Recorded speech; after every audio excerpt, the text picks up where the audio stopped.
Ya, dua perkataan ini ialah taat dan setia.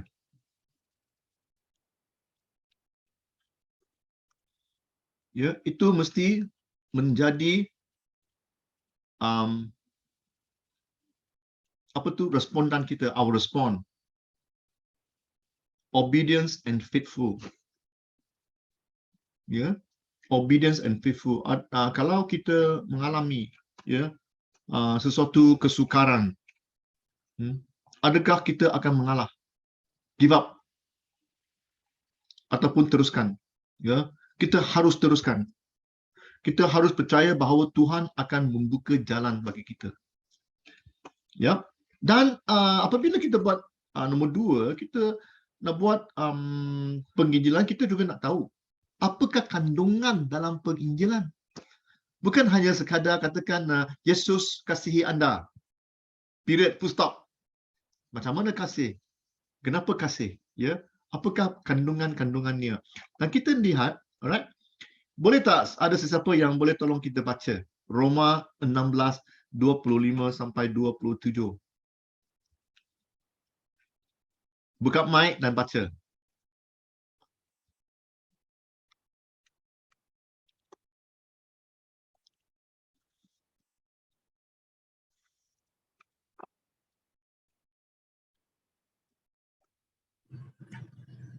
Roma 16:25 hingga 27. Sekarang kepada Dia yang berkuasa meneguhkan kamu menurut Injil yang kusampaikan dan perkabaran tentang Yesus Kristus, menurut pernyataan rahsia yang tersembunyi sejak permulaan dunia.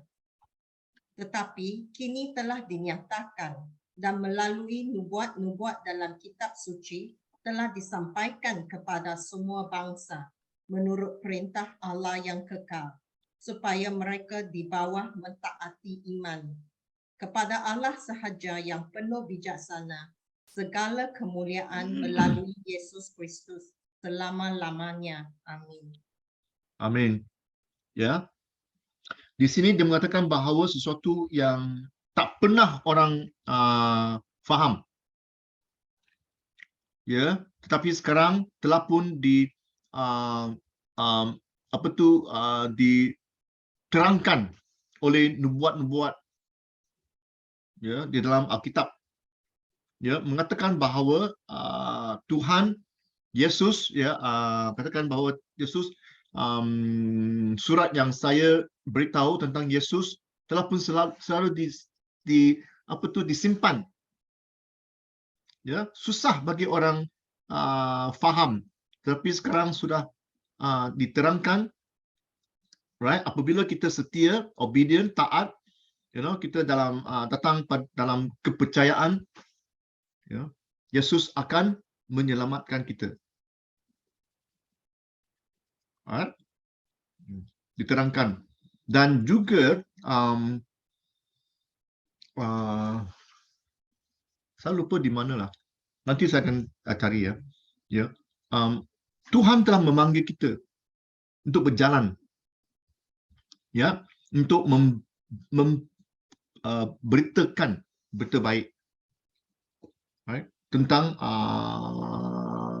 berita Yesus. God's good news. Berita baik Tuhan. Right? Itulah sesuatu yang penting. Kenapa itu penting? Kenapa penginjilan penting di sini? Kerana itu satu-satunya tujuan gereja. Kalau gereja bukan untuk menyelamatkan orang, kenapa kita nak tubuhkan gereja? Ya, adakah kerana agama-agama lain ada kuil, ada masjid, ada tempat menyembah, oleh itu kita Kristian pun harus mempunyai gereja untuk menyembah? Ya, benar. Ya, gereja ialah tempat untuk kita menyembah dan memuji Tuhan, dan juga supaya jemaat-jemaat boleh datang sama-sama untuk saling fellowship, ya, encourage ya seseorang. Tapi lebih penting ialah gereja ialah tempat untuk membuat penginjilan dan juga pemuridan. Tempat gereja ialah untuk melengkapkan tiap-tiap jemaat supaya mereka lebih mantap ya untuk membuat penginjilan. Benar, jemaat-jemaat memang takut. Ya, tiap-tiap orang pun takut. Janganlah. Bukan saya lah. Berdoa untuk orang. Saya tak begitu pastilah, mungkin saya salah. Semacam siapa boleh tolong saya? Spiritual warfare, peperangan spiritual warfare, peperangan rohani ya, betul? Peperangan rohani begitu di tempat kita Asia ataupun kampung asli juga kan? Ya, ada kalanya ada banyak masalah tentang peperangan rohani, spiritual warfare. Ya, spiritual kerana banyak kali ya ada suku kaum yang lebih cenderung pada kepercayaan bunian. Ada ya, bunian ya, pokok batu semua, lain daripada orang putih dekat negara barat. Mereka kurang percaya pada bunian, kurang percaya pada ada spirit ya, pada pokok, pada semua ya. Tetapi kita di Asia kita percaya ya. Oleh itu cara-cara kita membuat penyembahan ataupun membuat penginjilan ada kalanya berlainan ya. Sebelum mereka menjadi orang-orang kita, sebelum mereka menjadi orang percaya, kita berdoa untuk mereka dulu supaya bunian-bunian ataupun iblis-iblis akan keluar daripada mereka. Betul tak? Saya tak begitu pasti adakah kamu mengalami ya pengalaman begitu. Orang banyak iblis-iblis ya di dalam badan mereka. China ya, dekat Hong Kong lah, China lah, banyak ya, iblis masuk mereka ada kalanya ya mereka dirasuk lah. Ya, itulah satu perbezaan tentang penginjilan di kawasan kita timur dan juga barat. Dan kita harus tahu cara-cara untuk membuat penginjilan dengan lebih dahsyat lagi. Okay. Right. Yesus menyuruh kita menjadi saksi. Ya, siapa boleh tolong kita baca Kisah ya 1:8.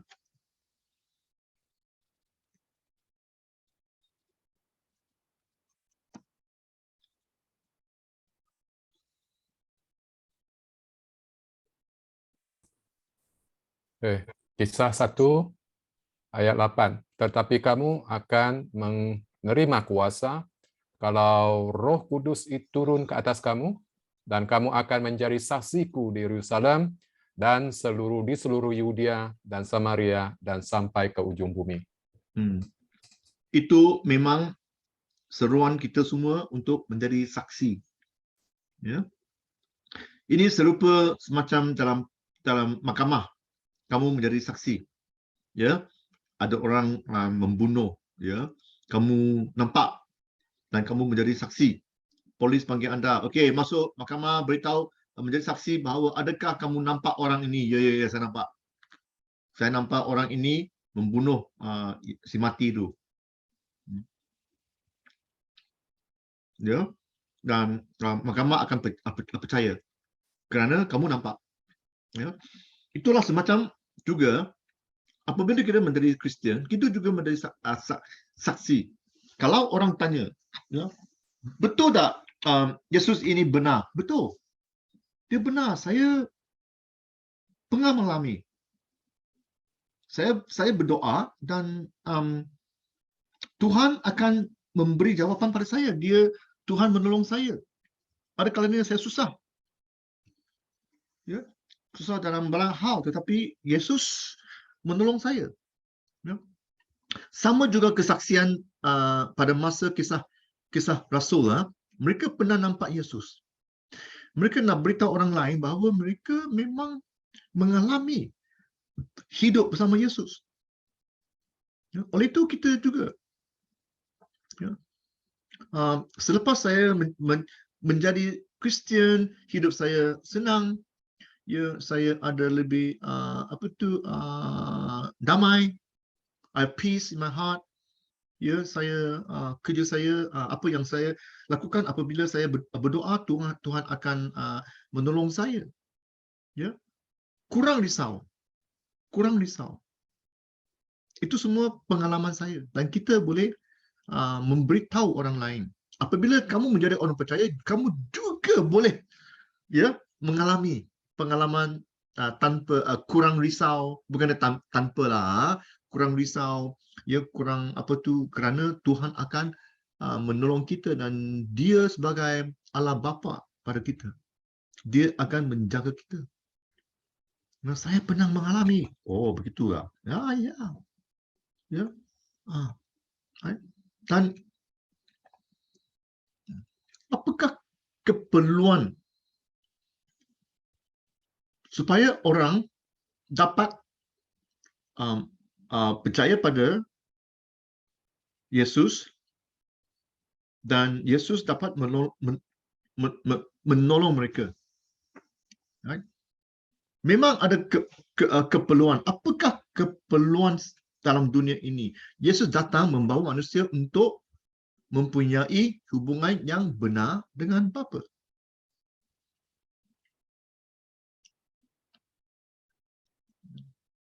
Hubungan yang benar. Right relationship. Hidup kita memang sudah jauh dari Bapa kerana dosa. Right? Apabila Yesus datang, hanya pada kematian Yesus kita dapat berhubung kembali pada Yesus, kematian di atas salib. Alright? Dan kita juga boleh beritahu orang lain bahawa itulah tujuan Yesus datang. Tujuan Yesus datang ialah untuk mati di atas salib. Ramai orang bingung, mereka tak faham. Dan juga Yesus mati umur masih muda, 33 tahun, lebih-lebih pun 34 tahun. Itu masa yang terkuat. Ya. Ada siapa di sini umur dia kurang daripada 35? Ada siapa? Ramlan lah mungkin. Reha. Okey, lagi siapa? Kurang daripada 35. Arwin juga. Ya ke? Betul lah. Lulai lah. Tak ada lah. Dah lebih lah. Ya. Masih kuat, masih bertenaga, ya. Tapi dia mati. Kalau ada kalanya, kalau bukan hanya ada dua alasan ataupun dua sebab kenapa Yesus boleh mati umur muda. Nombor satu, dia sudah ada masalah otak. Otak kurang upaya. Ramlan je, jiwa masih muda. Ya. Okey. Yesus mati, rela mati, nombor satu kerana dia ada masalah otak. Dia sudah out. Kan? Nombor dua, kerana kasih. Itu hanya dua sebab. Yesus rela. Sudah bingung ke? Yesus ini sudah crazy ya? Dia otak tak laras lah. Either he's crazy or because of his love. Kerana dia mati kerana kasih. Bukan kerana Apabila kita buat penginjilan, kita memberi pandangan, soalan pada kawan-kawan kita. Okey, boleh tak kamu beritahu saya kenapa tidak waras? Benar. Okey, Ramlan ya, tidak waras. Tidak waras ataupun kasih. Itu aja. Right? So, kita tahu bahawa Yesus mati kerana kasih. Dan kasih itu ialah salah satu sifat-sifat Allah. Dan nanti kita juga akan bincang tentang selain daripada kasih Yesus, selain daripada Tuhan mempunyai sifat, ya, sifat-sifat kasih, dia juga mempunyai sifat-sifat sebagai holy, ya, yang what is holy, ya,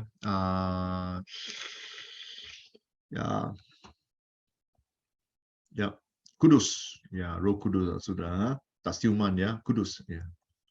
Okay, dia memang kudus, holiness, ya. Dan kasih Tuhan dan kekudusan Tuhan memang bercanggah.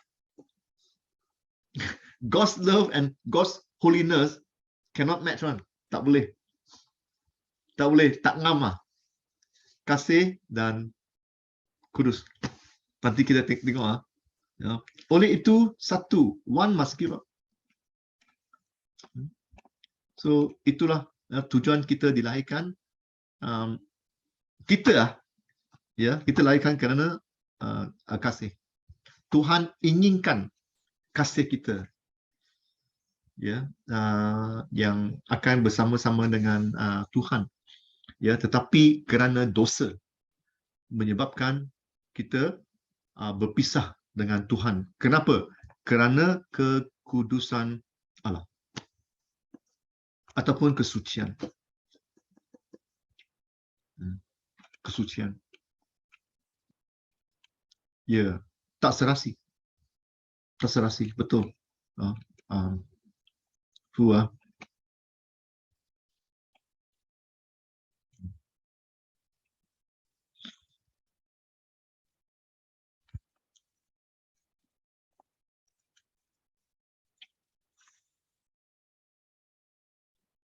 Tuhan itu terang. Tuhan bukan dalam kegelapan.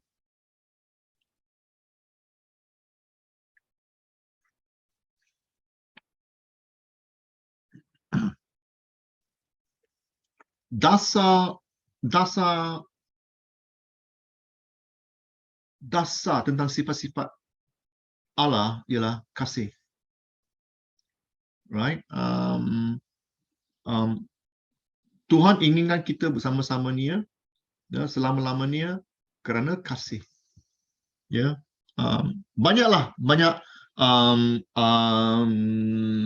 ayat-ayat yang mengatakan tentang kasih Tuhan, ya. Yohanes 3:16, ya, 3:6, ya, Tuhan yang mengasihi, Roma 5:8, Tuhan showkan, ya, kasih-Nya pada kita apabila kita berdosa, Yesus mati untuk kita, ya. Right? Agape, kita semua faham tentang agape, kan? Agape itu ialah kasih yang tanpa batas, ataupun ya, kasih yang menyebabkan Yesus mati. Ya.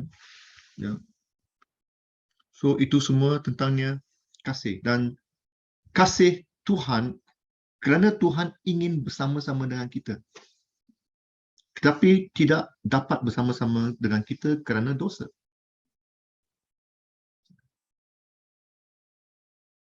Oleh itu, Yesus datang tentang kekudusan. Bukan hanya sekadar Yesus datang, ya, tetapi kita harus bertobat. Repent. 2 Petrus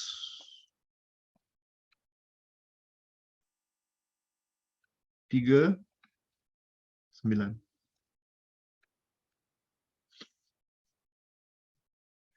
Tuhan tidak inginkan seseorang binasa, ya, tetapi semua orang datang pada ketobatan.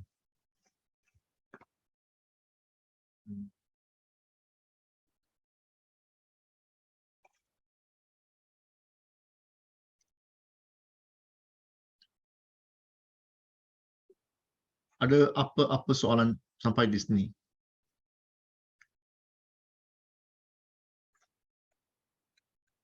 Mari kita tengok 1 Korintus 15:8 ya.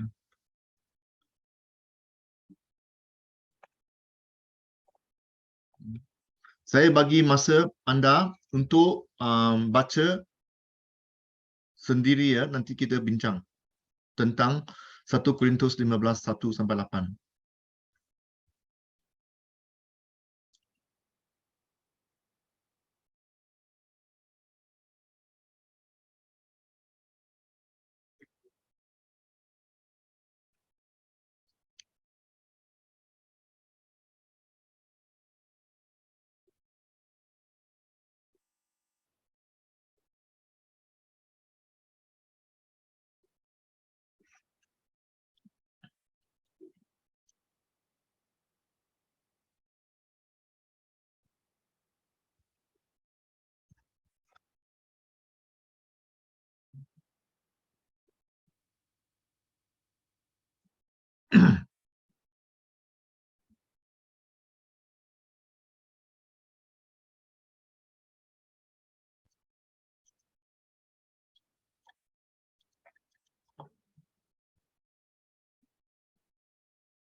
Kalau habis, sila beri thumbs up.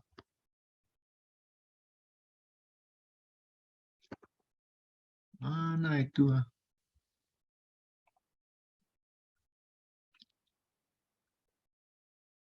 Macam ni. Kalau sudah habis,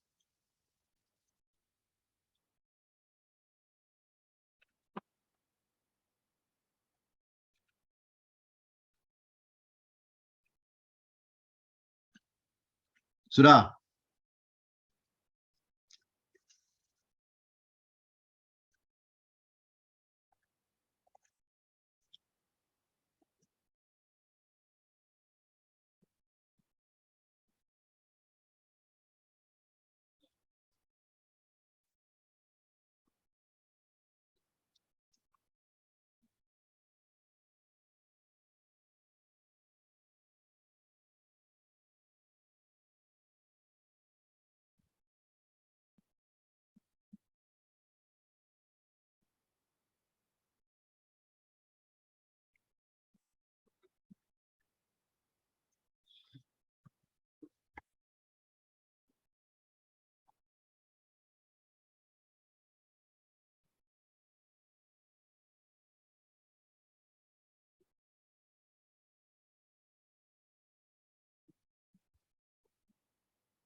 Sudah habis? Kalau sudah habis, ya, tengok soalan di sini.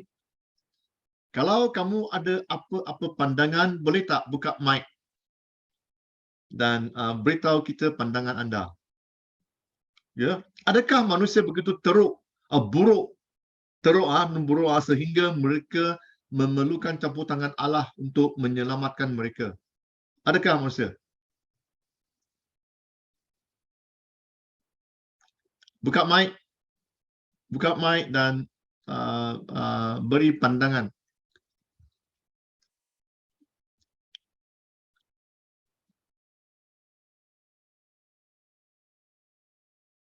Apakah pandangan anda? Siapa pun boleh mula.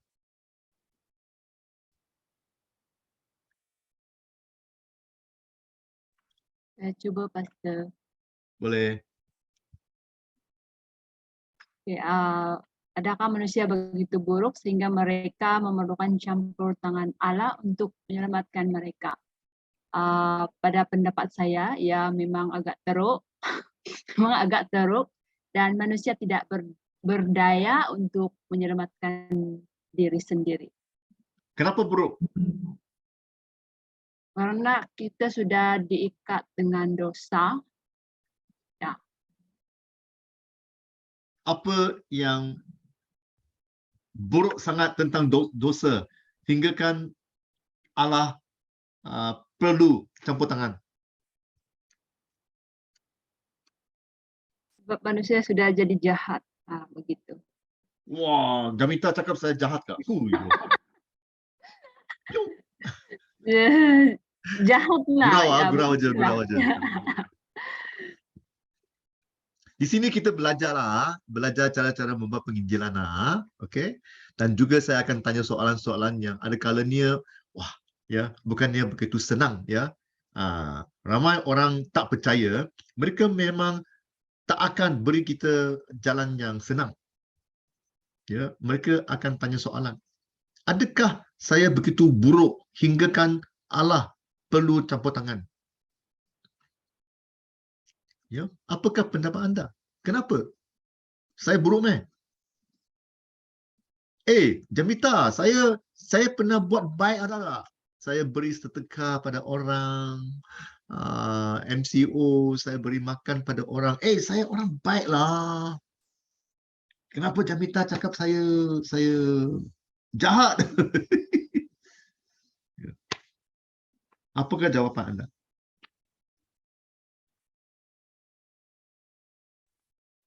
Pastor, saya beri pandangan sedikit. Beri. Kuat sikit lah. Okey, dengar Pastor. Alright, dari soalan ini, saya melihat kata buruk itu merujuk kepada ketidaksempurnaan manusia itu sendiri. Sebaik apapun manusia, sebijak apapun manusia, ia tetap tidak sempurna. Itu satu. Dan karena tidak sempurna, maka perlunya campur tangan Tuhan ataupun Allah yang adalah sempurna. Tanpa campur tangan Allah, manusia tidak akan sempurna. Jadi melalui campur tangan Allah juga kita disempurnakan dan kita diselamatkan. Dan kita yang diselamatkan diperintahkan untuk memberi kabar baik, berita baik untuk menyelamatkan mereka juga yang sedang dalam kegelapan. Okey, itu saja Pastor. Thank you. Bagus. Lagi siapa? Pastor, saya cuba. Okey. Kim, boleh boleh saya panggil Kim?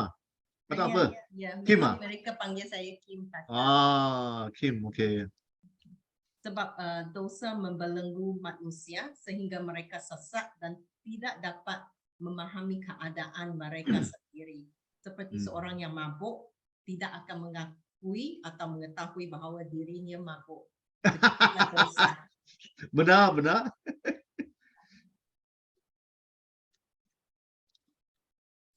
Tadi siapa? Pastor, saya mau coba. Yang pertama mungkin karena manusia, kalau kita percaya, kalau kita diselamatkan oleh karena diri kita sendiri, kita akan menjadi bangga dengan diri kita sendiri. Keselamatan, kita berkata keselamatan itu karena anugerah, bukan karena perbuatan kita sendiri. Yang kedua ialah hal ini terjadi bukan karena manusia begitu buruk, tetapi karena penggenapan firman Tuhan. Karena firman Tuhan telah mengatakan bahwa ada juru selamat yang akan lahir untuk kita, mati untuk dosa kita dan menyelamatkan kita. Jadi ini semua penggenapan firman. Ingat kamu berkongsi pada orang yang belum percaya lagi dan mungkin mereka tidak akan percaya pada Alkitab anda. Oleh itu, awal-awal kamu tidak boleh menggunakan Alkitab kerana mereka tidak percaya. Kamu hanya dapat berbincang ataupun reason with them. Ya, itu memang kita harus tahu. Ya, bagus. Dan juga soalan nombor 2, apakah masalah manusia secara khusus? What specifically is humankind's problem? What is the problem? Apakah masalah sekarang? Boleh tak kamu beritahu saya?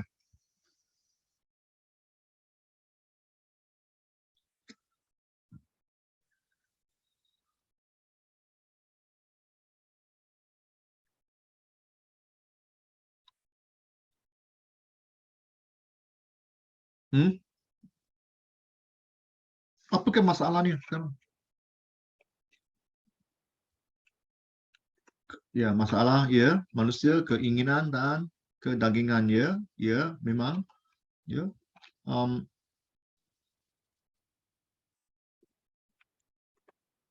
biasanya dosa, dosa. Bagus, dosa. Ya. Okey, kalau kita berdosa, alright, Awina, dengar sini ya, Awin. Kamu katakan kita berdosa. Mengapa Tuhan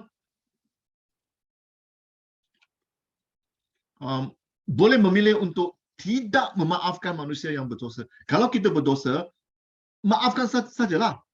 Maafkan kami. Maafkanlah. Okeylah. Macam orang mereka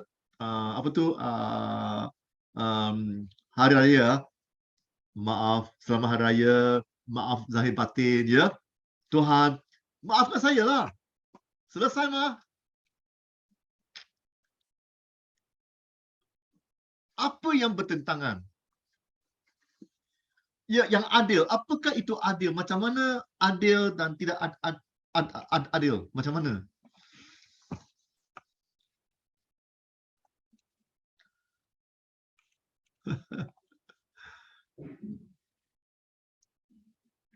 Koni, okey, tak apa. Kerana Tuhan mahu kita menghargai keselamatan atau pengampunan.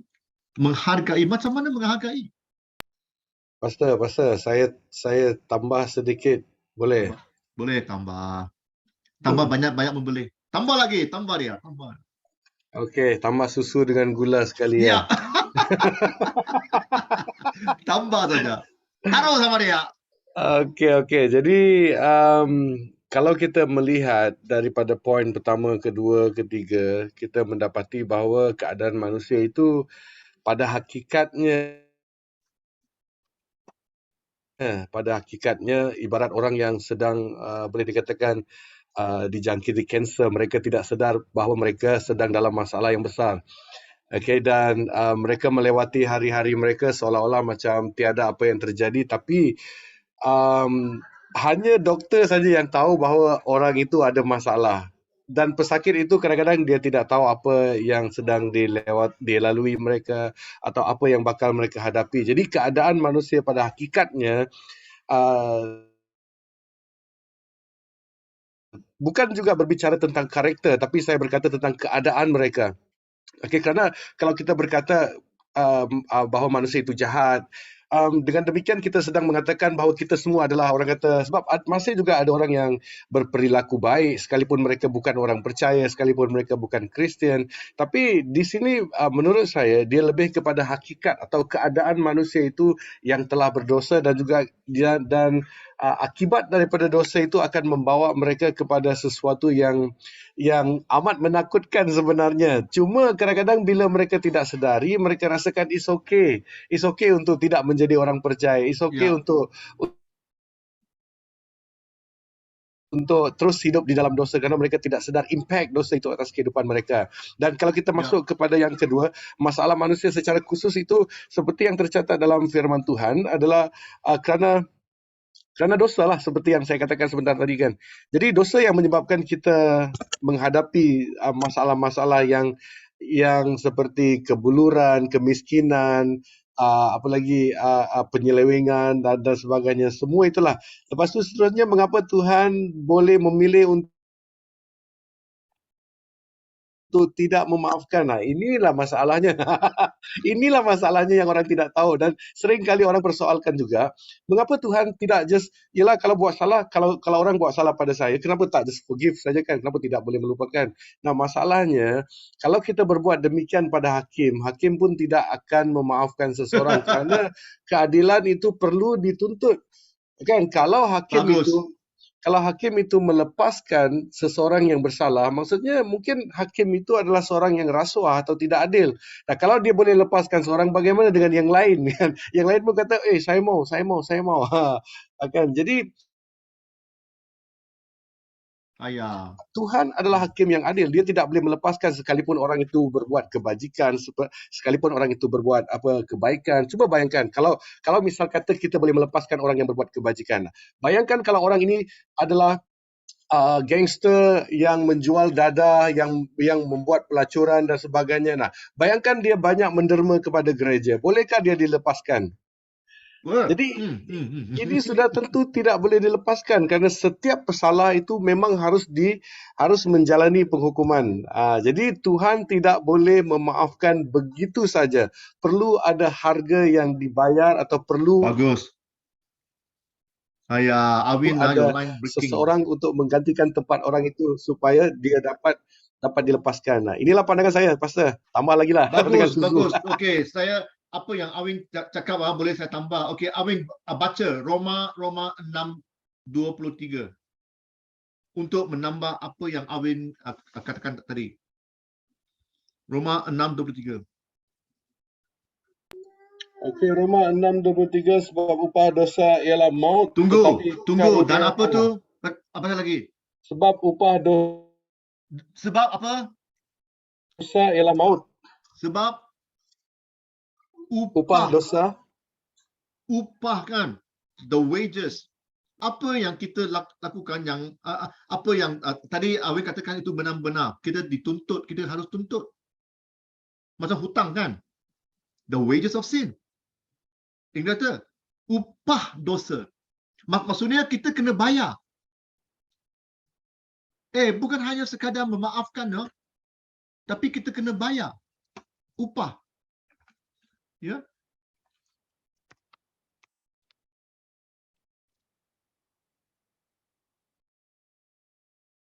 Right? Tengok dekat chat group, chat box kotak chat sana ya. Upah kena bayar. Dan manusia tidak mampu bayar.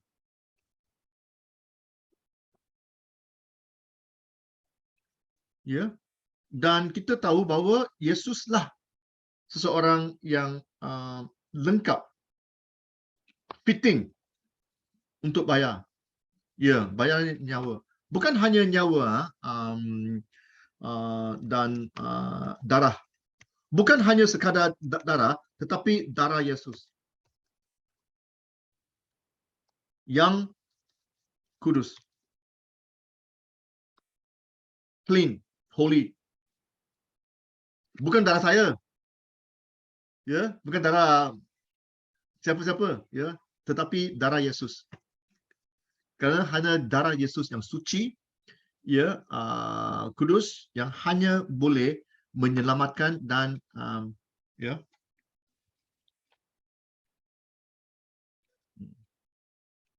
ya, benar. Faham? Apa yang saya nak beritahu ialah tentang perkataan itu upah, the wages. Bukan hanya sekadar maafkanlah, tak apalah, okeylah, ayah tutup mata lah. Tak, tapi kena bayar. Siapa yang layak membayar? Yesus. Bukan saya. Ya. Kerana kita semua berdosa. Hanya Yesus yang tanpa dosa. Hanya seseorang yang tidak berhutang. Ya. Kalaulah katakanlah Awin masuk kedai mamak, dah makan mi goreng semua, teh tarik RM10, tapi Awin tak mampu bayar. Saya datang, saya nak bayar. You nak bayar ke? You pun hutang dia RM10. Carolina nak bayar ke? Mana boleh bayar? Tiap-tiap orang di sini pun hutang dia. Orang yang mampu bayar untuk Awin ialah orang yang tidak hutang pada mereka, kan? Ya. Hanya Yesus saja. Dan juga soalan apa yang mesti dilakukan oleh orang yang diselamatkan dari penghakiman kekal Tuhan. Macam mana? Apa yang mesti dilakukan? Kita harus bertobat. Itulah dalam Korintus, 1 Korintus 15:8. Hanya orang yang bertobat. Kan? Ya, dan percaya bahawa nombor satu, percaya bahawa Yesus memang mati, berat. Dia mati dan dikebumikan. Itu penting. Tiga hal. Satu, pastikan bahawa kita percaya bahawa dia mati. Ada orang masih ada orang yang tidak percaya bahawa Yesus mati. Ya. Dan nombor satu, mati disalibkan. Nombor dua, dikebumikan. Nombor tiga, percaya bahawa Yesus pada hari ketiga dia bangkit. Faham? Ya. Itulah dia. Faham? Itu sahaja yang penting. Ya. Oleh itu, kerana jawapan-jawapan yang kamu beri sana bahawa memang manusia tidak layak dan kita harus perlukan Yesus. Ya. Okey? Ada apa soalan? Kalau tak ada soalan, saya nak ya, kamu semua masuk bilik. Masuk bilik. Okay. Not very nice lah dalam bahasa Melayu. Breakout room okay. Dan bincang. Ya, sebelum kami bincang, saya inginkan kamu baca, dan ya, selepas kamu bincang, beri satu huraian, satu ayat ataupun dua ayat untuk tiap ayat-ayat di sini. Boleh tak? Alright, bincang dulu. Saya bagi 20 minit untuk bincang dan juga rehat.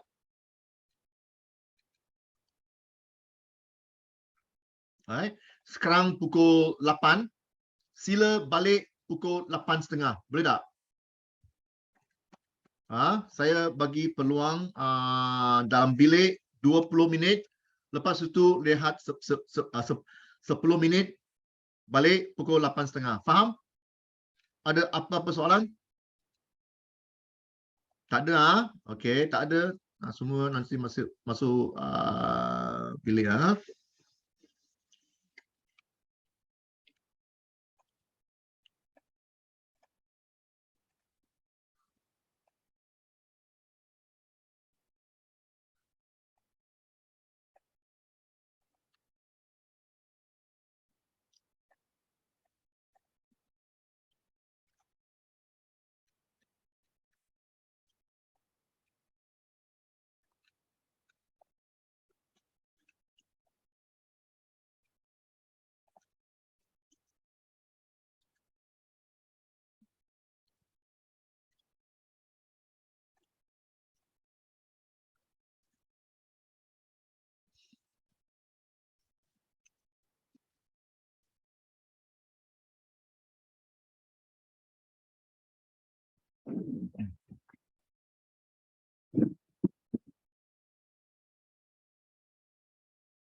akan buat recording. Ya, ingat apa yang kamu bincang tadi, tak payah kongsi di sini. Tak payah ya. Hanya sebagai kerja rumah, apa yang tadi kamu bincang, kamu dah faham, huraikan dalam satu ayat ataupun dua ayat. Dan WhatsApp bagi saya, itu kerja rumah anda. Okey ya? Belum lagi ya, nanti akhir kelas ada lagi satu kerja rumah. Ya. Dari minggu ini, tiap-tiap minggu ada okeylah ya, tiap-tiap minggu ada satu kerja rumah lah. Satu muka surat saja, satu muka surat ataupun dua muka surat. WhatsApp, ya. Amin, WhatsApp personal. WhatsApp personal bagi saya. Right? Faham tak ada masalah. Okey, bagus. Dan saya juga pernah katakan bahawa dalam kelas ini, ya, kita ada banyak perbincangan dengan saya ataupun teman-teman anda kelas. Ya. Kerana sebenarnya dalam kelas kelas penginjilan tak ada apa-apa yang kamu boleh belajar. Selain daripada belajar dari kawan-kawan lah. Ya, kita belajar dari kawan. Ya, kesaksian dan juga pengalaman kita semua. Ya, yang harap dapat encourage ya, yang memberi encourage seseorang. Ya. Alright, faham? Dan kita sekarang nak tengok apakah keadaan manusia. Mankind. Apa yang terjadi. Boleh sila kalau boleh buka Alkitab Roma 3:23. Siapa boleh tolong baca? Okey ya. Sila baca. Tengok semua ayat-ayat di sini. Okey, cepat-cepat buka Alkitab dan tolong baca. Sedia tiap-tiap orang. Tiap-tiap orang baca satu. Siapa nak mula? Roma 3:23. Saya mula dulu, Pastor. Mula dulu. Roma 3:23. Kerana semua orang telah berbuat dosa dan telah kehilangan kemuliaan Allah. Ya, buat dosa ya, hilang kemuliaan Allah. Okey, cepat-cepat. Nombor 2. Roma 8 ayat yang ke-6. Karena keinginan daging adalah maut, tetapi keinginan roh adalah hidup dan damai sejahtera. Amin. Amin. Okey, Roma ayat 7. Roma 8 ayat 7, sebab keinginan daging adalah perseteruan terhadap Allah, kerana ia tidak takluk kepada hukum Allah, hari ini memang tidak mungkin baginya. Ya. Galatia 6 ayat 8. Sebab barang siapa menabur dalam dagingnya, ia akan menuai kebinasaan dari dagingnya. Tetapi barang siapa menabur dalam roh, ia akan menuai hidup yang kekal dari roh itu. Amin. Memang. Efesus 2 ayat 1. Dahulu kamu mati secara rohani karena kamu tidak taat kepada perintah Allah dan kamu berdosa. Efesus 2 ayat 2. Yang dahulu kamu lakukan menurut jalan dunia, menurut raja segala kuasa di udara, roh yang sekarang bertindak dalam diri anak-anak derhaka. Efesus 2 ayat ketiga, kami semua juga pernah hidup sedemikian, memuaskan hawa nafsu, menunaikan kehendak tubuh dan pikiran, dan secara tabi'i merupakan anak-anak yang dimurkai seperti yang lain. Lagi? Habis? Habis, Pastor, habis. Okey, apakah nanti ya saya nak tengok terjemahan lah. Apakah hasilnya? Hasil terakhir, hasil yang kerana dosa kan di sini ya, katakan ya, hasilnya ialah kita akan menjadi musuh Tuhan. Rebellion. Ya.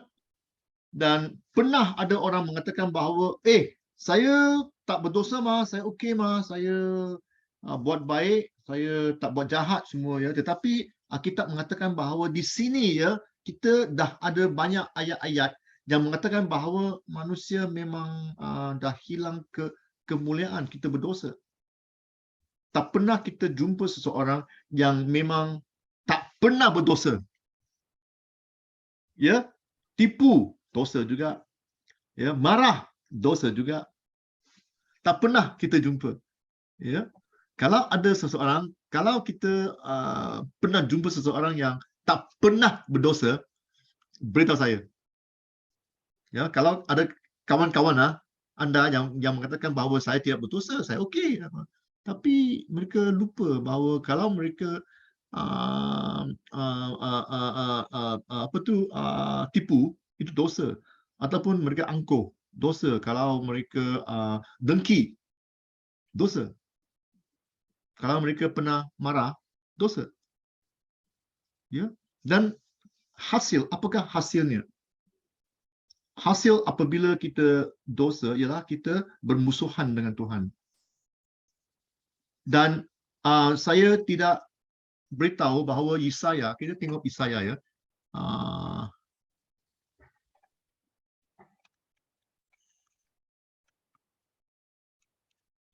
Yesaya 64. Siapa belum baca, tolong baca Yesaya 64:6.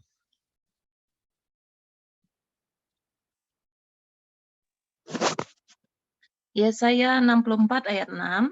Koni ya. Demikian, ya, saya Pastor. Oke, Yesaya 64 ayat 6. Demikianlah kami sekalian seperti seorang najis, dan segala kesalehan kami adalah segala kesalehan kami seperti kain kotor. Ya. Kami sekalian menjadi layu seperti daun, dan kami lenyap oleh kejahatan kami, seperti daun dilenyapkan oleh angin. Ya. Apa semacam najis? Apa tu? Sesuatu Koni. yang kotor, sesuatu yang kotor. Bukan. Ayat itu, ayat Yesaya 66, 64 ayat 6. Boleh tolong baca lagi? Oke, saya baca sekali lagi, Yesaya 64 ayat 6. Demikianlah kami sekalian seperti seorang najis, dan Ya. segala Okey. Kami semua macam najis kan? najis. Ya, Ya. dan kesalehan. Apa Kami yang kita lakukan saleh semacam kain kotor. Ya. Kamu ingatkan apa yang kamu lakukan, kesalehan semua itu baik ke apa ke, ya, dia memang semacam kain kotor lah. Dan saya nak beritahu di masa Yesaya, okey, kain kotor itu ialah untuk mencuci najis.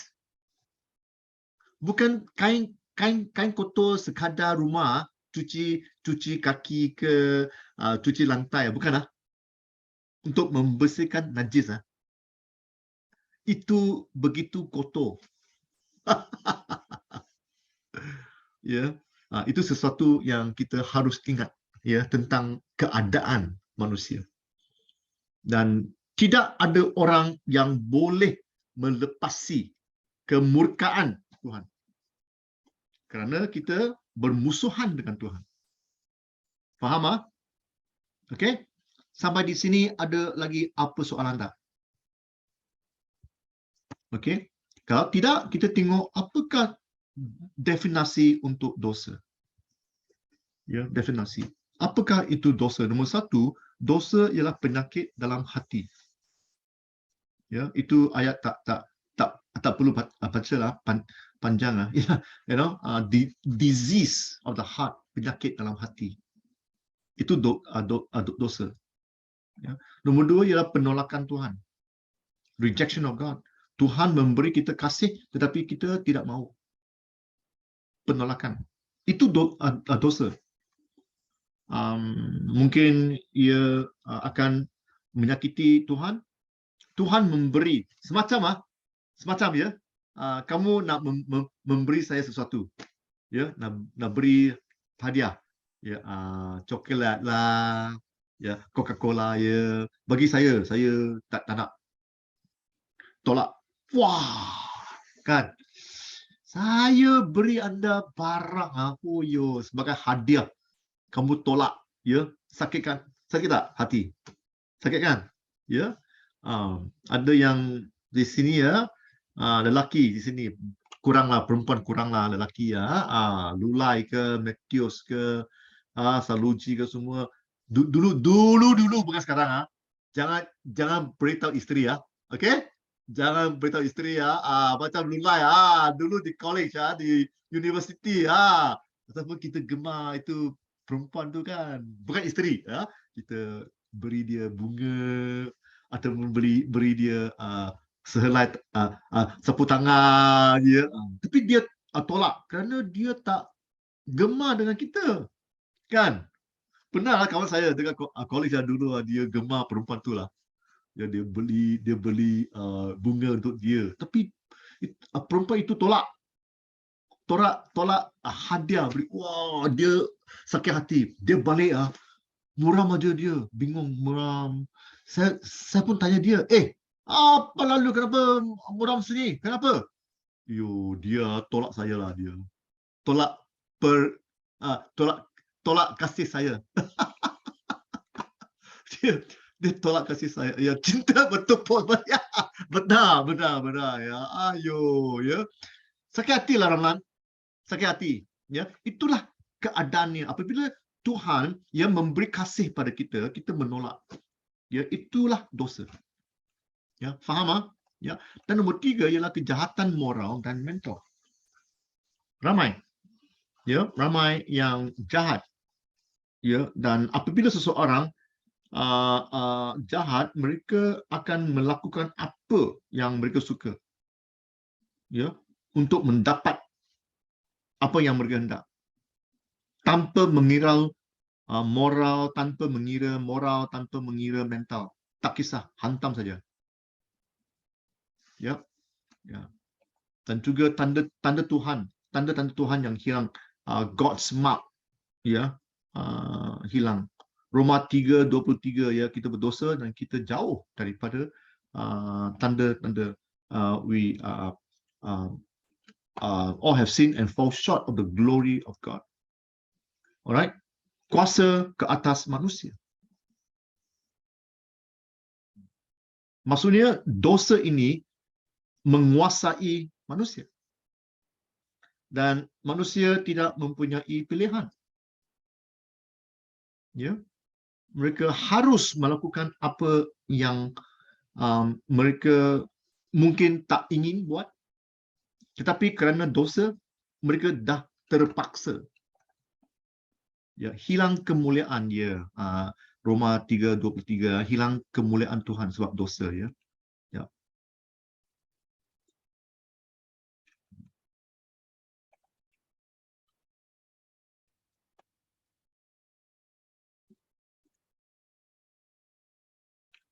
Ada apa-apa soalan?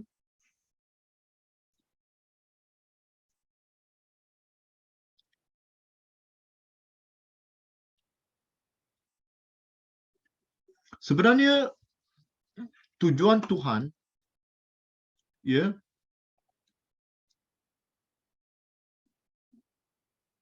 tujuan Tuhan mencipta manusia supaya kita boleh bersama-sama dengan Tuhan.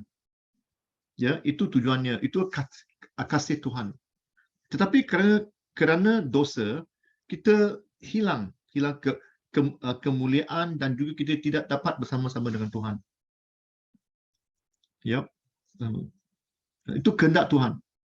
Kerana kasih Tuhan, Tuhan mencipta manusia. Ya. Dan apabila kita berdosa, kita keluar. Ya.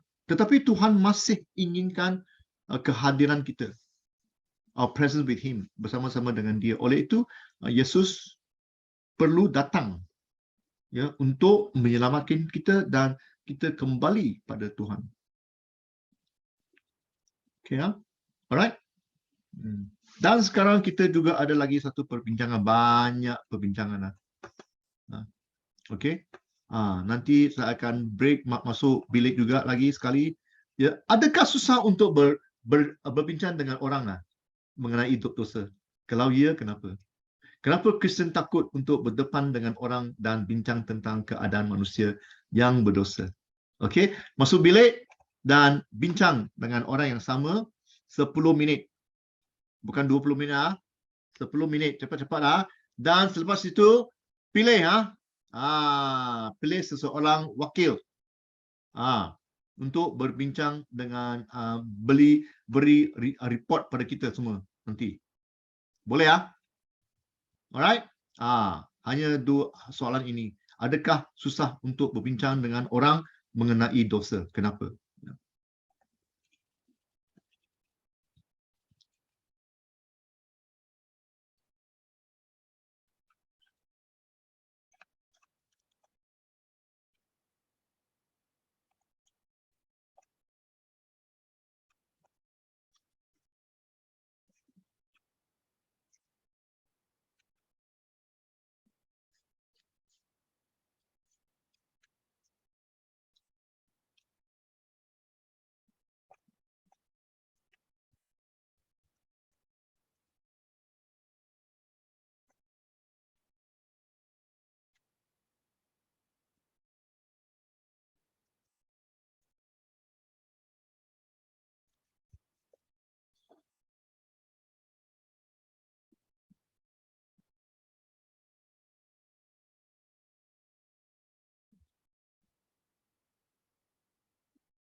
Hey, Dad, got in trouble at school today. What happened? Well, the teacher brought out 2 cups. Then in one cup she put water. Then in the second cup she put whiskey. Then she brought out 2 worms. She put one in each cup. The one in the water kept swimming around, but the one in the whiskey died. Teacher says, Donnie, what did we learn from this? I said, hey, listen. What I learned was that if you drink whiskey, you won't get worm. Hey, Dad. Yeah, we'll be asking the question.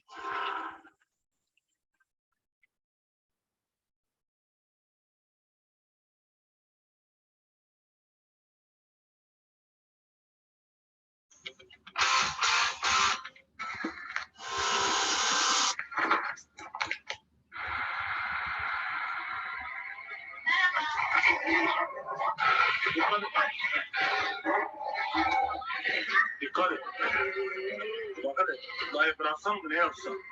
Yok oğlum yok. Yok yok. Hadi dayı. Bence bırak. Baksanıza. Both thinking, here's a little look at it. Yeah, I mean, it was a little. I dropped the racket. Yeah, I dropped the racket. This... Yeah, it's slipped out of my head. That's why I was trying to drink and slipped out of my head.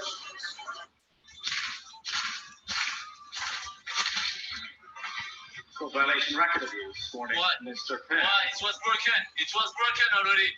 It was broken. Both thinking, here's a little look at it. I need you to be quiet right now. So what are you gonna do?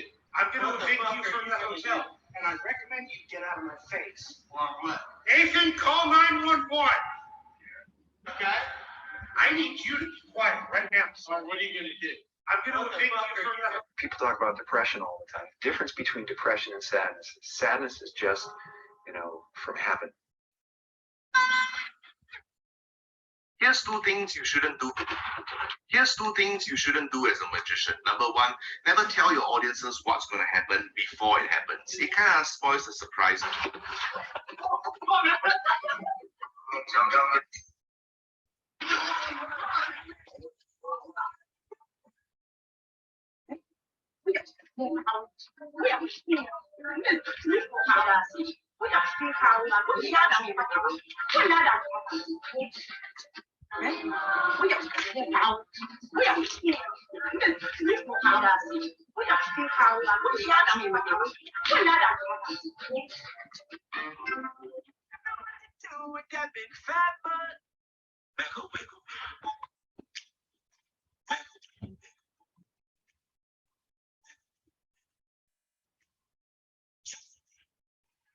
Start.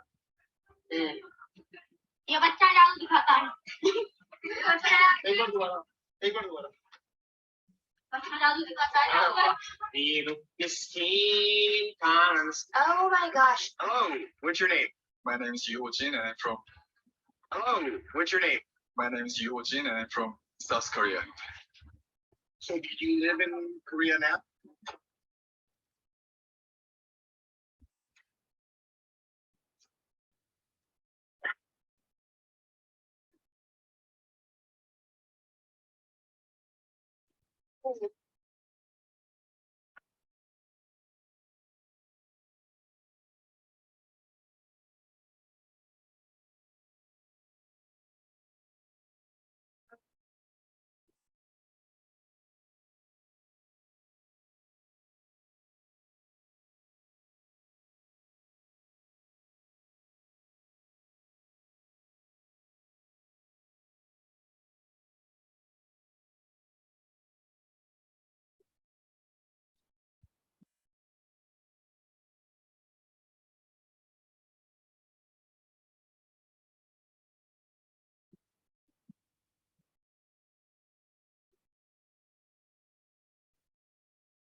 Ianya tidaklah terlalu susah kerana sudah memiliki pengalaman.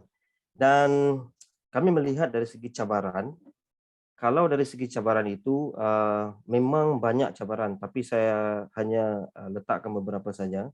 Yang pertama adalah penerimaan seseorang itu tidak akan sama dengan satu pribadi dengan pribadi yang lain. Itu. Dan keduanya adalah kita akan berhadapan dengan persepsi, iaitu paradigma. So paradigma orang tidak akan sama dan dia mungkin ada persepsi dia tersendiri,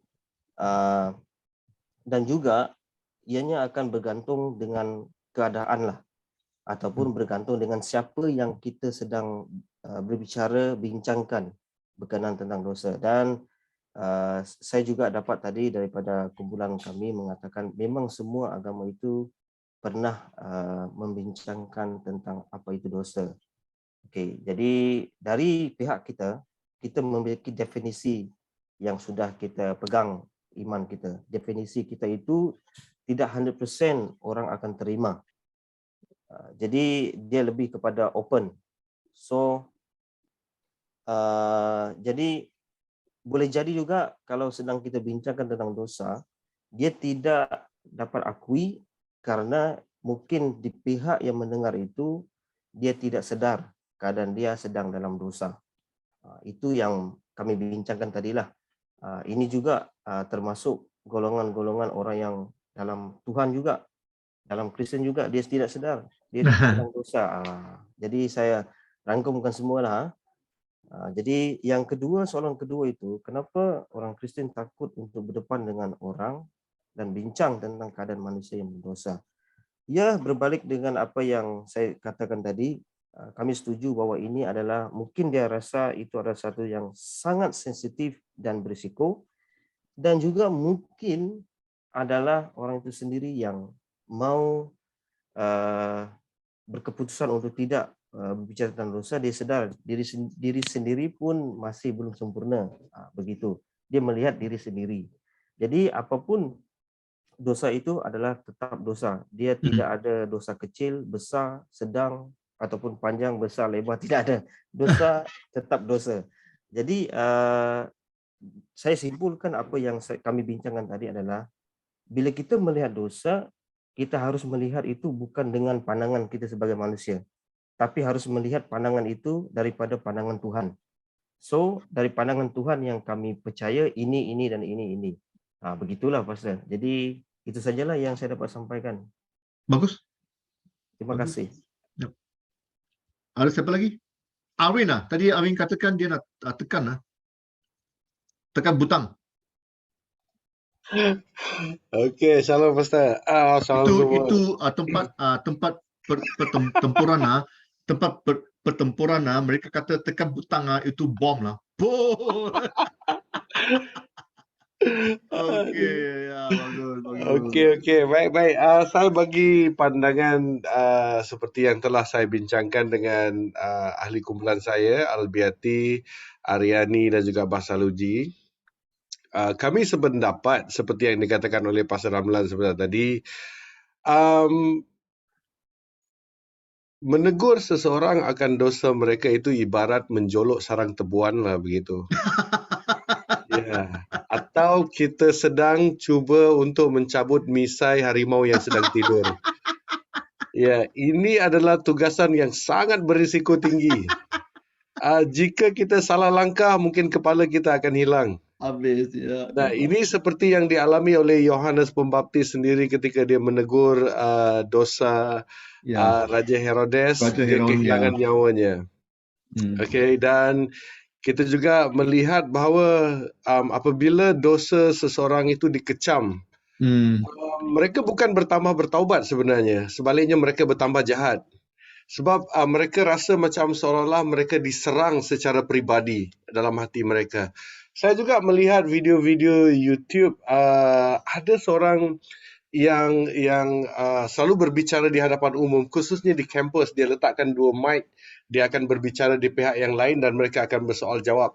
Jadi kebanyakan orang yang respon kepada dia saat dia menunjukkan bahawa manusia itu berdosa, kebanyakan yang merespon itu tidak merespon dengan cara yang positif, tetapi sebaliknya mereka meresponi dengan cara yang sangat negatif. Okey, dan mereka macam sangat marah dengan apa statement yang dinyatakan oleh pembicara tersebut, kerana mereka rasa macam seolah-olah diri mereka diserang secara peribadi, dan mungkin mereka berkata, apa hak kamu untuk menghakimi saya? Apa hak kamu untuk berkata saya berdosa? Siapa kamu? Apakah kamu ini Tuhan? Kamu layak ke tak layak ya? Ya, layak atau tidak layak begitu. Jadi menegur seseorang akan dosa dia itu merupakan hal yang sangat-sangat, orang kata sangat-sangat berisiko tinggi seperti yang dikatakan oleh saudara Pastor Ramlan sebentar tadi. Walaupun sesama orang percaya, lagi susah. Saya rasa senang lagi kalau kita nak bercakap dengan orang yang tidak percaya. Kalau kita cakap dengan orang yang percaya, lagi masalah besar. Dan tadi kami berbincang dengan Albiati, sempat dia berkata bahawa dalam kesaksian dia, orang itu merajuk, pindah gereja, suruh terus putus kontak dan sebagainya. Oh. Ini masalah yang besar. Ada juga yang saya boleh katakan ada juga yang murtad kerana ditegur akan dosa mereka. Nah, ini lagi parah. Kan? Jadi dalam isu ini bukan sesuatu yang mudah. Kita mau berbicara tentang dosa kerana sebenarnya itu bagus. Contoh seperti ini saya katakan. Kan waktu kita kanak-kanak kecil, khususnya laki-laki, kalau mungkin yang berbahasa Chinese mereka tahu ini. Mereka kata kereta api belum sampai ke stesen dia. Pastor tahu tak apa itu? Tak tahu? Dalam bahasa Cina, bahasa Mandarin, 火车没有到那个 ada. 火车没有到，我不知道。 Belum sampai. Maksudnya zip seluar mereka terbuka. Maksudnya kereta api belum. Oh. Faham tak? Nah, kalau misal sebab kadang-kadang kita mau menegur orang, kita nampak sesuatu yang salah. Tolonglah itu kan terbuka, tolong tutuplah kan. Seolah-olah kita nampak something wrong pada dia, tapi dia tak suka orang tegur dia begitu. Jadi teguran kita bukan membuatkan orang sedar kadang-kadang, tetapi membuatkan orang semakin malu dan mungkin orang rasa macam dirinya terancam, maybe dia terhakimi dan dia terus melepaskan iman dan sebagainya. Ini sangat riski, memang sangat susah untuk berbicara tentang dosa, tetapi jap. Sebenarnya kita tidak takut untuk berbicara tentang dosa.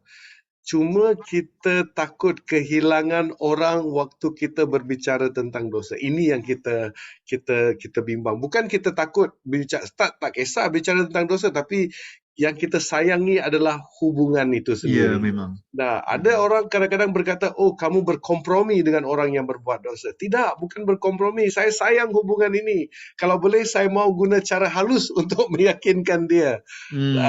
Tapi cara yang paling bagus menurut saya adalah kita berdoa dan melakukan sesuatu. Sebab saya yakin penginsafan daripada Roh Kudus itu lebih dahsyat daripada 1000 kata-kata manusia. Memang. Tuhan punya cara untuk membawa orang itu dalam pertobatan. Amin. Cuma kita juga perlu lakukan bahagian kita lah. Okey, itu saja daripada kami. Sorry lah panjang sangat. Tak apa. Okey. Lagi ada siapa?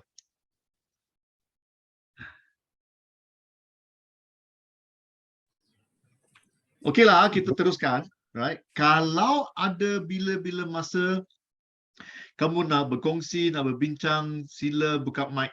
No problem. Ya? No problem. Ya. Kita hanya Kelnia. Saya nak bertanya, Pastor. Ini sekarang kita bicara di luar orang-orang percaya. Bagaimana pula, Pastor, dalam gereja, dalam kumpulan orang-orang percaya, di mana mungkin gembala atau para pemimpin gereja merasa tidak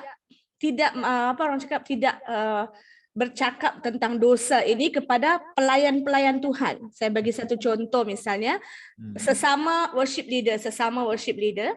Ada satu worship leader tu yang kehidupan dia memang terang-terangan. Contohnya dia pergi pub, dia akan buat dalam status dia macam tu.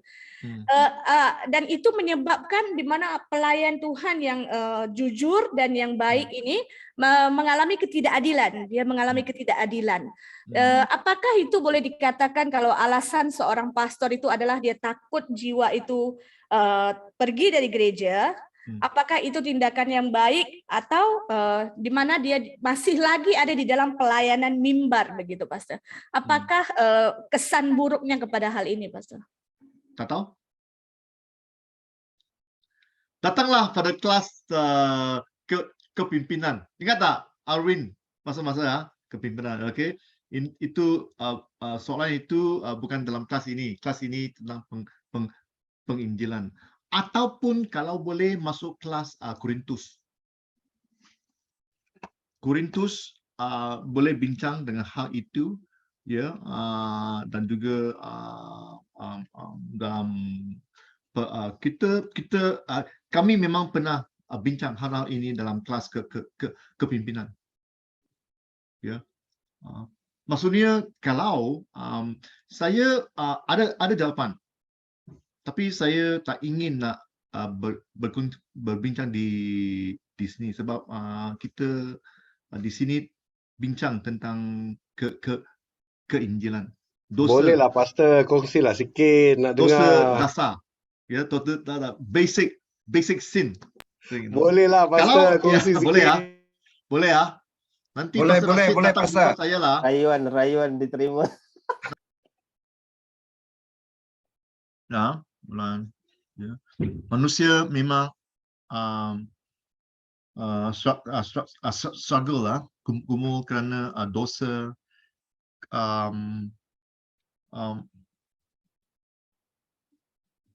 Tuhan mencipta kita komplit untuk bersama-sama Tuhan, tapi kerana dosa kita diasingkan. We are separated. Ya. Alright, dan Yesus datang, dia give up, memberi kembali ya kemuliaan dia, dan dia menjadi manusia. Ya, deity ya. Dan kita mengatakan bahawa dalam Inggris, Yesus itu God man. Ya, Tuhan manusia. Dia mengambil, bukan menukar, dia tidak menukar Tuhan habis dia menjadi manusia, tidak dia Tuhan memang dia mengambil dia, he take on sebagai manusia. Tuhan stroke manusia. Ya, kerana kegumulan manusia. Yesus harus menebus dosa-dosa kita. Nombor dua, tujuan Tuhan dapat dilihat, dibayangkan. Kita dapat lihat tentang kasih Yesus. Mana? Perempuan Samaria. Ya, perempuan Samaria itu memang dia banyak suami ya. Ya, hidup dia memang ada tak begitu cantik. Ya. Tetapi apabila perempuan ini dia ubah, change, right? Ubah. Perempuan ini membawa ramai kawan Samaria. Nampak tak? Serta-merta perempuan ini balik ke kampung dia dan memberitahu sekampung. Mereka semua datang jumpa Yesus. Ingat tak? Bukan sekadar perempuan ini menjadi orang percaya, dia menjadi penginjil. She became evangelist. Ayo. Nampak tak? Ya. So kita nampak dalam beberapa cerita ini, kita nampak bahawa walaupun perempuan ini perempuan berdosa, cara-cara hidup dia memang berdosa, tetapi Tuhan tukarkan dia dan dia menjadi bukan hanya sekadar menjadi orang percaya, dia menjadi seorang penginjil. Hidup dia tukar, ubah. Ramai orang nampak dia pun pelik. Wah, ini perempuan ni ya, best. Dah tukar. Ya. Membangkitkan anak balu.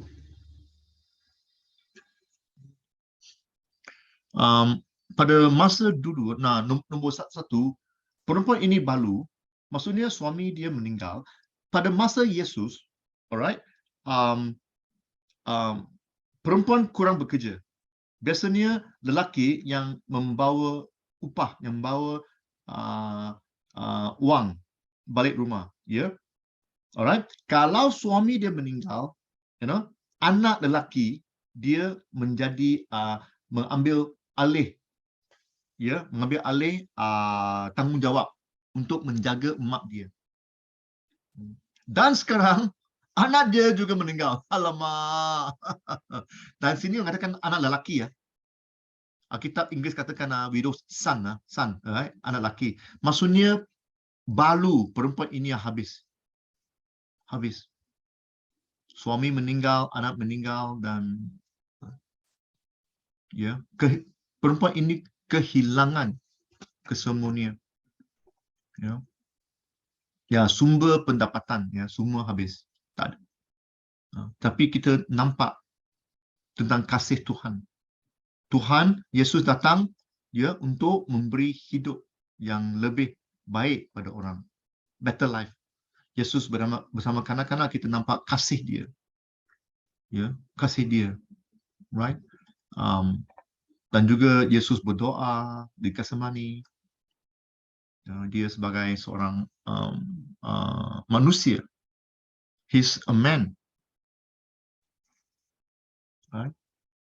Dia adalah kita katakan pengkorban pengganti, ya, substitution.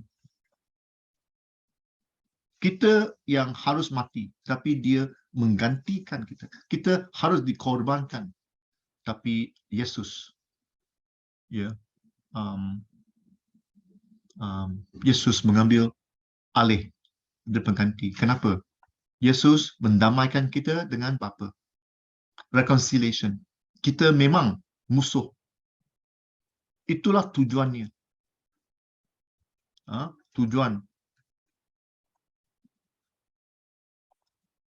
mengumpul, tujuan dia tentang mengasihi, memberi hidup yang lebih lengkap pada orang, para wanita, kanak-kanak, ya, yang kurang bernasib baik, katakanlah, ya, less fortunate, balu, perempuan, ya. Dan Yesus juga sebagai manusia, dia berdoa untuk kita semua, ya. Dan hidup kita, apakah cara-cara kita ubah?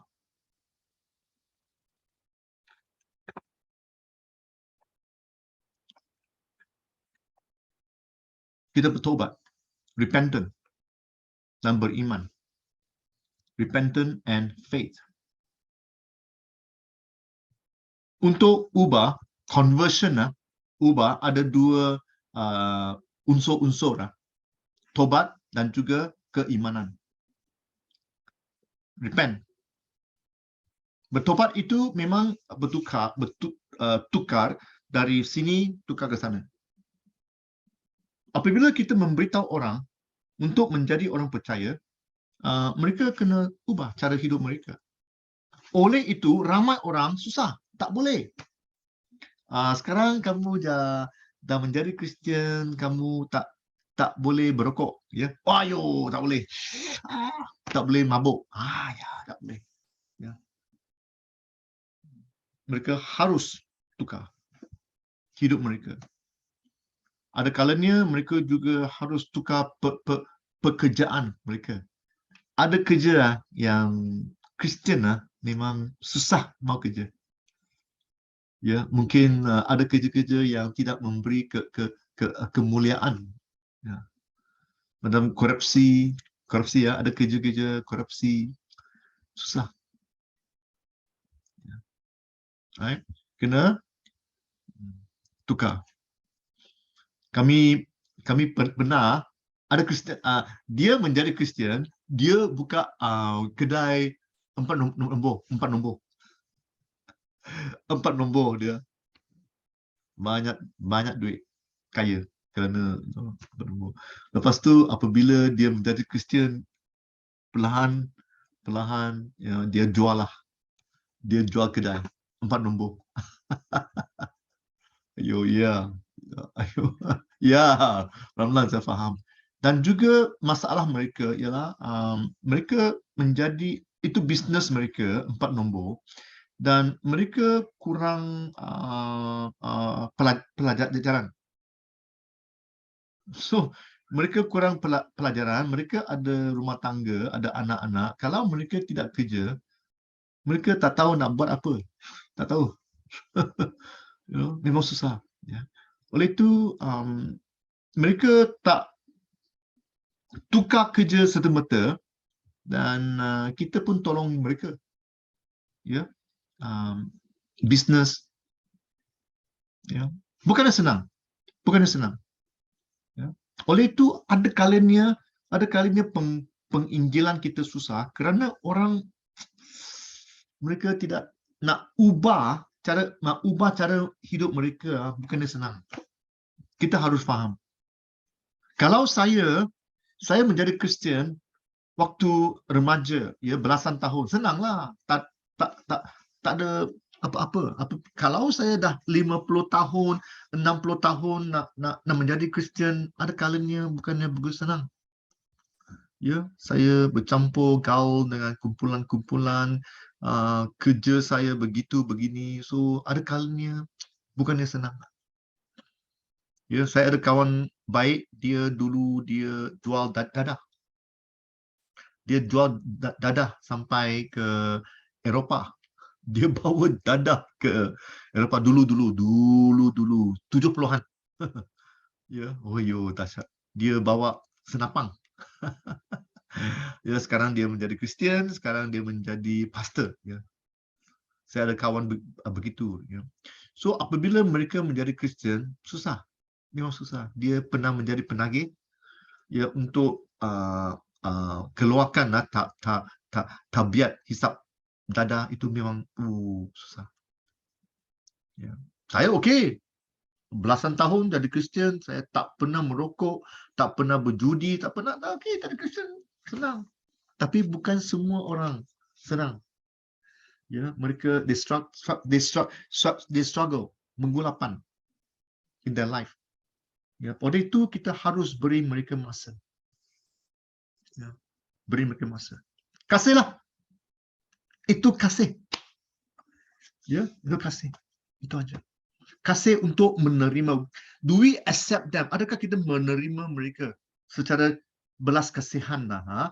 We accept people. You know, right? We accept people and that God change them. Kita, you know, ya, biarkan Tuhan yang ubahkan mereka, bukan kita. Kita tak boleh buat apa-apa. Kita hanya boleh memberi galakan, hanya boleh berdoa untuk mereka. Ya. Selalunya kita mau segera. Sekarang kamu mesti tukar baju-baju semua, baju yang tak elok tukar. Cara-cara, you know, tak. Bukan semua hidup macam kita. Tak. Saya baru sedar kerana hari Ahad dulu, Ahad saya berkongsi, berbincang dengan seorang kawan. Dia buka drug rehab, tempat pusat apa tu, pusat penagih dadah. Ya. Drug rehab center. Kim. I went to your center, Disciple House. Yeah, Kim, are you there? Yes, Pastor. Yeah, I went there. Pusat pemulihan. Pusat pemulihan dadah. Yeah, I went to see. What's his name again? Chai. Achai. Yes. The Disciple House. So I talked, you know, with him. So saya faham. Baru saya tahu bahawa wow, ya, tiap-tiap orang, kami dah tahu, tiap-tiap orang mempunyai cerita mereka. Tiap-tiap orang mempunyai story, mempunyai hidup mereka. Bukannya senang. Ya, kita harus faham. Dan kita harus beri mereka masa. Beri mereka masa. Right? Roh Kudus bekerja untuk membawa kesedaran pada dosa, menunjuk kebenaran dan dahsyat penghakiman. Kan itu kerja Roh Kudus, bukan kerja kita. Kerja kita hanya memberi galakan. Kalau mereka perlukan doa, kita berdoa untuk mereka. Kalau tidak, itu saja yang kita buat. Yang lain itu Roh Kudus. Ya. Saya harap saya beritahu kamu semua bahawa kerja kita sebagai penginjil ialah showkan orang tentang kasih Tuhan. Ya. Hidup dalam penukaran, dalam pengubahan sebagai seorang Kristian. Itu mengambil masa.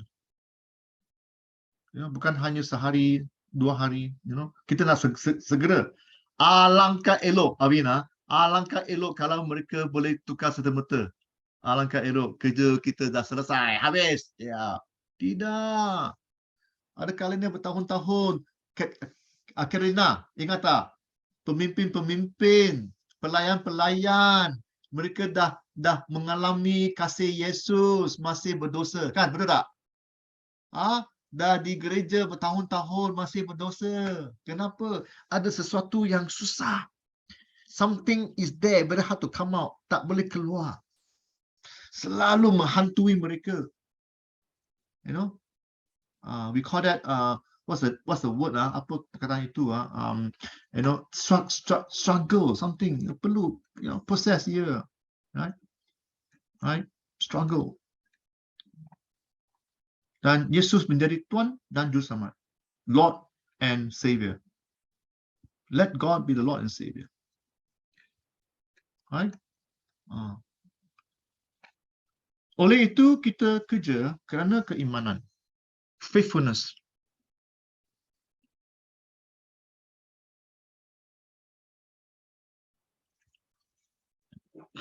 Soalan?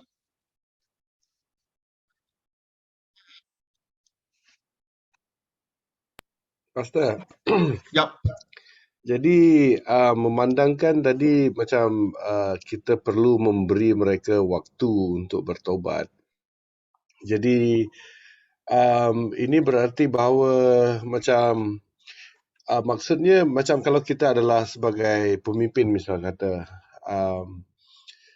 maksudnya kita bukan berkompromi dengan kesalahan mereka, tetapi lebih kepada memberikan mereka grace ataupun kesempatan waktu untuk berubah, kerana bukan sebuah perubahan itu bukan dapat dilakukan secara drastik, dan mungkin bagi setengah orang dia boleh berubah secara cepat, tapi ada pula yang orang kata berubah secara perlahan-perlahan lah. Kita tidak boleh mempercepatkan proses itu.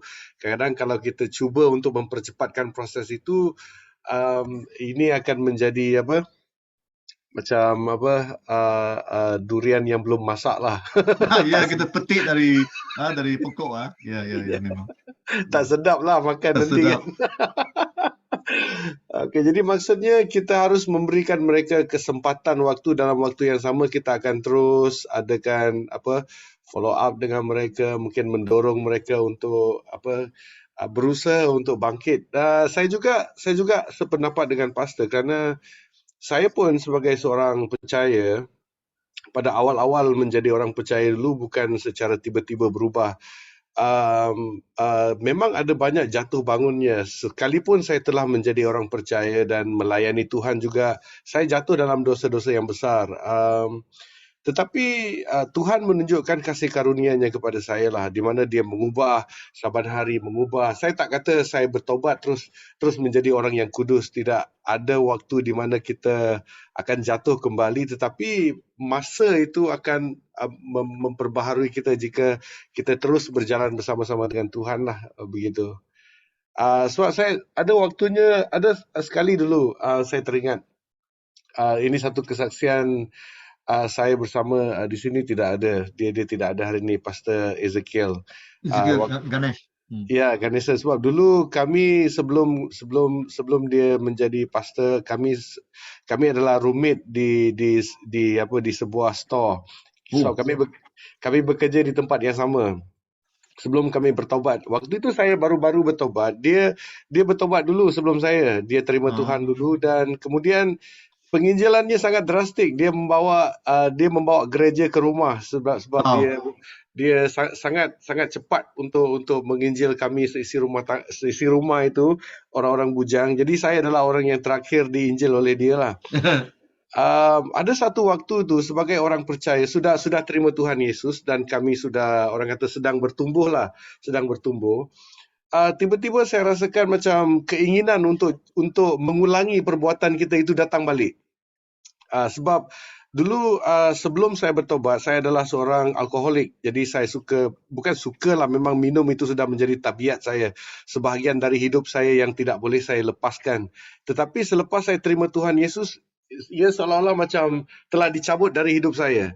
Namun beberapa waktu kemudian dia macam datang kembali. Dia rasa macam ingin kembali begitu. Jadi kebetulan malam itu kami mengadakan pertemuan doa. Saya berkata kepada Ezekiel, saya kata, tolong doa untuk saya sebab saya rasa ada keinginan untuk minum lah. Lepas tu dia kata, okey, baik, kita doa. Kita percaya Tuhan akan lakukan sesuatu. Nah, kemudian kami berdoa. Dia berdoa untuk saya. Dan saya sangat bersyukur, itulah macam kita melihat mujizat Tuhan waktu itu. Selepas dia berdoa untuk saya, tiba-tiba rasa untuk minum itu, keinginan untuk minum itu tidak ada. Amin. Jadi di sini saya sedar bahawa sebagai orang percaya, kita bukan selalunya kita akan naik, ada waktunya kita akan jatuh juga. Jadi saya sedar kita juga mungkin perlu memberi kesempatan, bukan maksud kita berkompromi juga dengan kesalahan mereka, tetapi lebih kepada berikan mereka waktu untuk berubah. Dalam waktu yang sama kita akan terus keep in touch dengan mereka. Itu saja, Pastor. Benar. Macam Kim katakan, dosa silam menghantui. Old man, we call that old man. Kim, old man, orang tua dari dalam keluar. Memang benar. Ada kalanya kita sebagai jemaat ataupun pelayan ataupun pastor-pastor kita lupa tentang kasih. Carolina, kalau itu